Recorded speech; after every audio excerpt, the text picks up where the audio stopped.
Trương Lăng Hách 9 bộ phim nổi tiếng đánh dấu sự nghiệp. Trương Lăng Hách là một tài năng trẻ nổi bật trong ngành điện ảnh của Trung Quốc.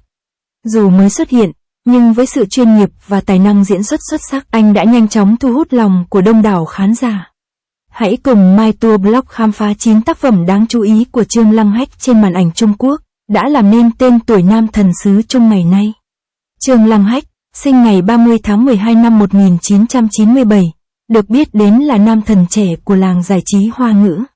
Với chiều cao ấn tượng 1m88 và vẻ ngoại hình điển trai, Trương Lăng Hách, trang lính ghè, đã nhanh chóng thu hút sự chú ý của một đám đông fan nữ, không chỉ tại quê nhà mà còn trên quốc tế.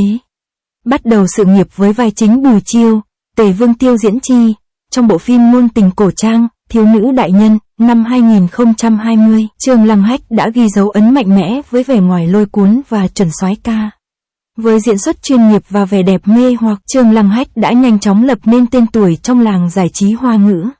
Dù chỉ mới xuất hiện trong ngành giải trí chưa đầy 2 năm, nhưng anh đã vượt qua nhiều đàn anh nổi tiếng để trở thành nam chính của 8 dự án phim. Các tác phẩm nổi bật mà Trương Lăng Hách đã tham gia bao gồm Khoảnh khắc rung động, 2020, Tôi và thời niên thiếu của tôi, 2021, Anh ấy hoàn hảo, 2021, Bách luyện thành cường, 2021, Các tinh cao chiếu, 2022, Thương Lan Quyết, 2022, Ninh An như mộng, 2022, Hồ Hạc yêu sư lục, 2022, Vân Chi Vũ, 2023. Trong năm 2021, Trương Lăng Hách tỏa sáng khi đoạt giải nam diễn viên mới tại lễ trao giải Liên hoan phim, truyền hình và Internet Kim Cốt Đóa lần thứ 5.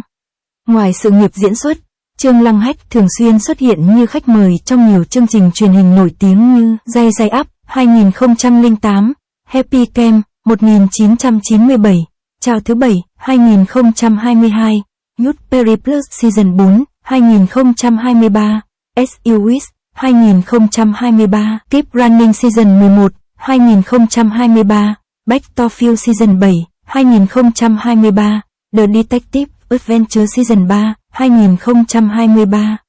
Dưới đây là 9 tác phẩm đỉnh cao của Trương Lăng Hách đánh dấu bước tiến quan trọng trong sự nghiệp và sức hút của anh. 1. Ninh An như mộng Story of Kuning Palace, 2023. Một trong những tác phẩm ấn tượng của Trương Lăng Hách và Bạch Lộc, chuyển thể từ tiểu thuyết ngôn tình Khôn Ninh của nhà văn thời Kính, dưới sự đạo diễn của Chu Duệ Bân. 2. Vết Chi Vũ Mi Journey to You, 2023. Bộ phim không thể bỏ qua năm 2023, khi Trương Lăng Hách hóa thân cùng Ngô Thư Hân trong câu chuyện về cuộc chiến giữa Cung Môn và Vô Phong. 3. Phim cổ trang của Trương Lăng Hách Hổ Hạc yêu sư lục Tiger and Queen, 2023. Hổ Hạc yêu sư lục, bộ phim mới của Trương Văn Hách, là tác phẩm kiếm hiệp cổ trang hấp dẫn với Trương Lăng Hách. Bắt đầu từ Hổ Tử, Tưởng Long và đồng đội, họ đồng lòng đối mặt với âm mưu của quốc ngự yêu sư, hồi sinh mối quan hệ hơn 500 năm.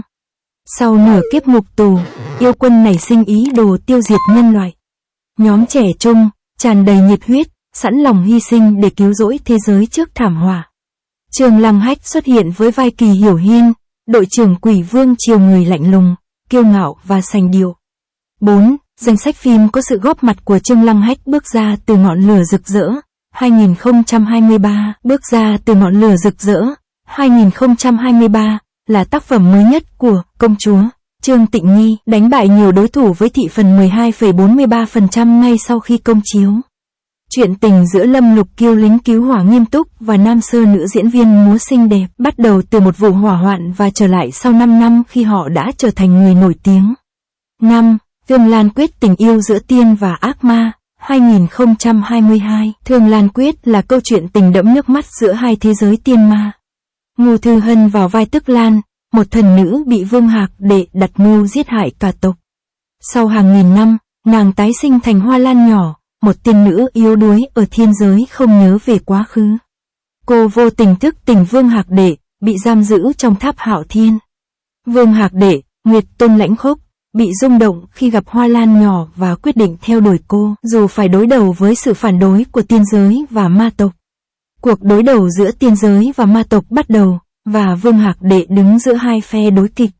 Anh phải làm thế nào để bảo vệ tình yêu của mình? Trong phim, Trương Lăng Hách vào vai Trường Hành, một thượng thần cao quý luôn quan tâm đến thiên hạ. Trường Hành sở hữu khả năng bình ổn tứ hải, bảo vệ dân chúng. Mặc dù yêu Hoa Lan nhỏ, nhưng anh không kịp thổ lộ tình cảm của mình. 6. Tình yêu trong nổi loạn thời niên thiếu giai điệu tuổi hồi xuân.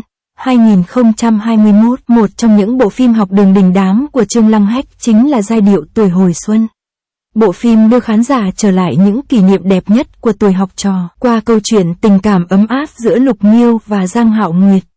Lục Miêu, Đặng Ân Hy, là cô gái dễ thương, năng động, luôn tràn đầy năng lượng tích cực. Sự gặp gỡ với anh trai, bất đắc dĩ, Giang Hạo Nguyệt, Trương Lăng Hách, mang đến những bất ngờ và hạnh phúc cho cuộc sống của cả hai. 7. Trương Lăng Hách đỉnh cao diễn xuất Đường Mây Qua Xứ Cát. 2021, một tình yêu ảo Crossing Love. 2021 là câu chuyện lãng mạn về cuộc gặp gỡ và trải nghiệm tình yêu của hai cô gái và 4 thần tượng ảo. Phim chắn chặn mọi người sống chân thật, tận hưởng khoảnh khắc hiện tại để khám phá một tình yêu đẹp. Trong thế giới ảo, nhóm Y4 gồm 4 chàng trai hoàn hảo Lục Tiếu, Hứa Nhiệm, Tô Liệt và Lạc Khả đứng đằng sau bức màn của nhóm D4, một nhóm hoa mỹ nam với nhiều kỹ năng và hoàn mỹ. Tuy nhiên, D4 lại hóa ra không hoàn hảo như mong đợi và thiếu đi những kỹ năng cần thiết trong tình yêu. 8. Khoảnh khắc rung động Sparkle Love. 2020, Khoảnh khắc rung động là dự án thứ hai mà Trương Lăng Hách đảm nhận vai chính. Câu chuyện xoay quanh tình yêu giữa Mạch Tư Sung, Trương Lăng Hách, nam thần bơi lội, và Oan Gia Mai Vi, Lăng Mỹ Sĩ, cô gái luôn gặp xui xẻo. Hai người trở lại thời niên thiếu với một lý do kỳ lạ và liên tục dính vào những tình huống oái ăm.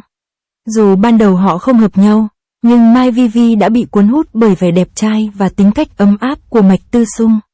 9. Thiếu nữ đại nhân Maiden Home. 2020, Thiếu nữ đại nhân là tác phẩm đánh dấu sự xuất hiện của Trương Lăng Hách với vai chính là Bùi Chiêu, nổi bật với ngoại hình sáng và diễn xuất tự nhiên. Dự án điện ảnh của Trương Lăng Hách kể về duyên phận bắt nguồn từ một lần gặp gỡ vô ý giữa Tô Từ, Trần Giao và Bùi Chiêu, Trương Lăng Hách.